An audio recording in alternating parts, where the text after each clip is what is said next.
السلام علیکم دوستو، روبو ٹیچر چینل پر ایک بار پھر سے آپ کا خوش آمدید۔ آج کا ہمارا جو ناول ہم آپ کے سامنے پیش کرنے جا رہے ہیں اس کا عنوان ہے شمشیر بے نیام۔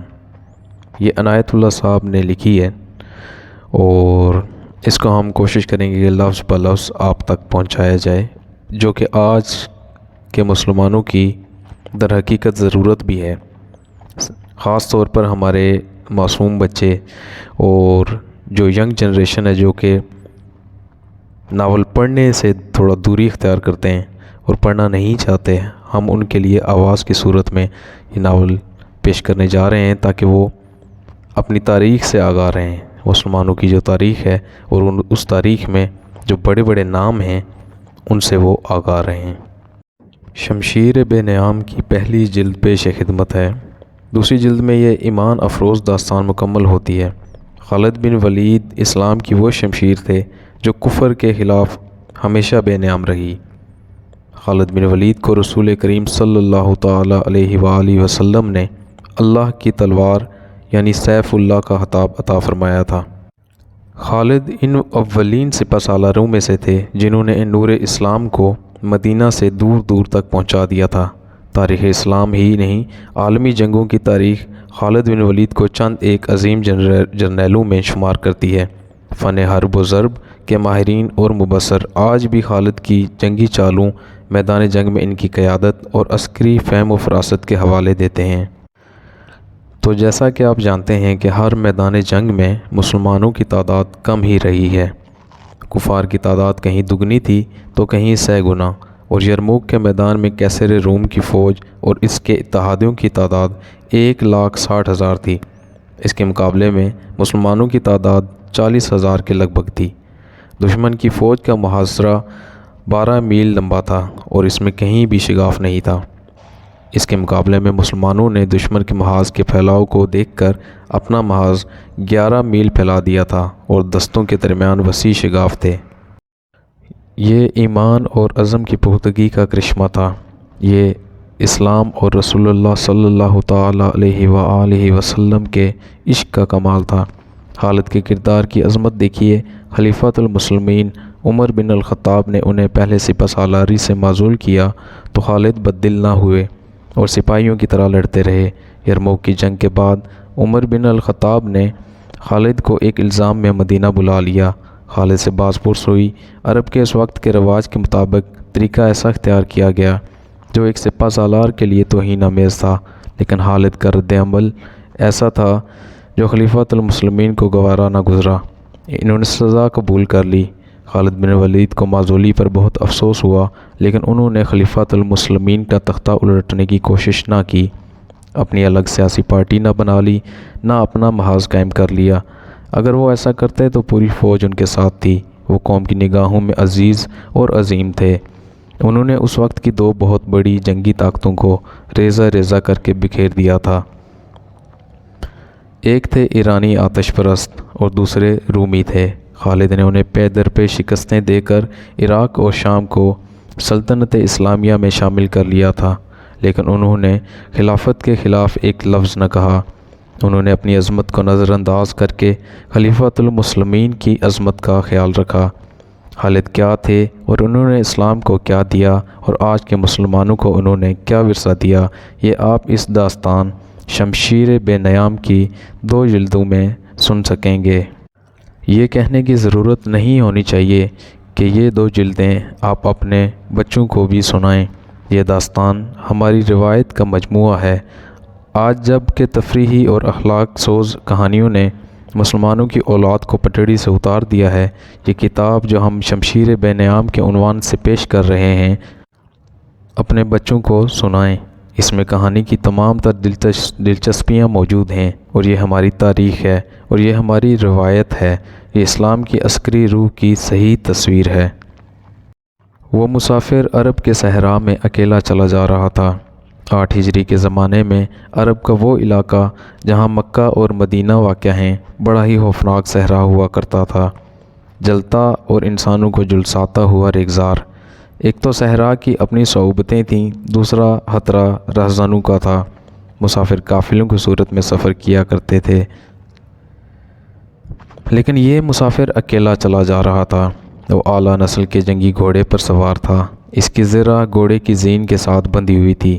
اس کی کمر سے تلوار لٹک رہی تھی اور اس کے ہاتھ میں برچھی تھی۔ اس زمانے میں مردوں کے قد دراز، سینے چوڑے اور جسم گھٹے ہوئے ہوتے تھے۔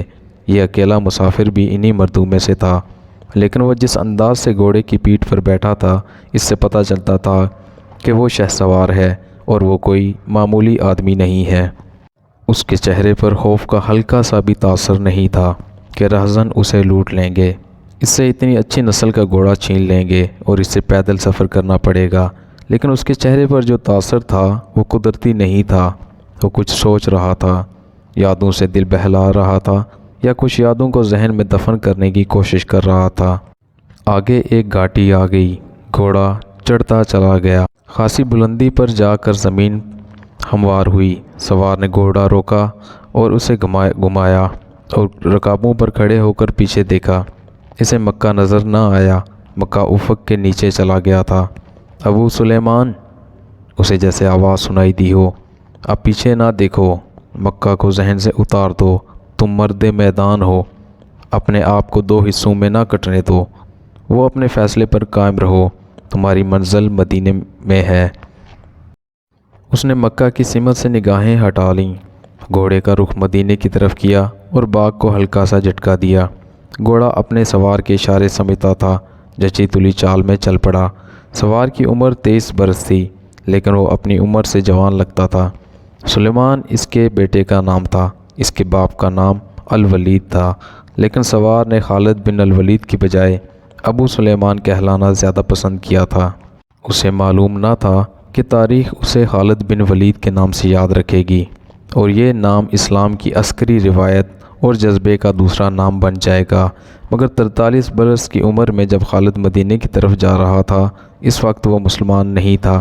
چھوٹی چھوٹی جھڑپوں کے علاوہ وہ مسلمانوں کے خلاف 2 بڑی جنگیں، جنگ احد اور جنگ خندق لڑ چکا تھا۔ جب رسول اکرم صلی اللہ علیہ وآلہ وسلم پر 610 بروز سوموار پہلی وحی نازل ہوئی تو اس وقت خالد کی عمر 24 برس تھی۔ اس وقت وہ اپنے قبیلے بنو مخزوم کی عسکری قوت کا قائد بن چکا تھا۔ بنو مخزوم کا شمار قریش کے چند ایک معزز خاندانوں میں ہوتا تھا۔ قریش کے عسکری امور اسی خاندان کے سپرد تھے۔ قریش خالد کے باپ الولید کے احکام اور فیصلے مانتے تھے۔ 24 برس کی عمر میں یہ حیثیت خالد کو بھی حاصل ہو گئی، مگر اس حیثیت کو ٹھکرا کر خالد ابو سلیمان مدینے کو جا رہا تھا۔ کبھی وہ محسوس کرتا جیسے اس کی ذات سے کوئی قوت اسے پیچھے گھسیٹ رہی ہو۔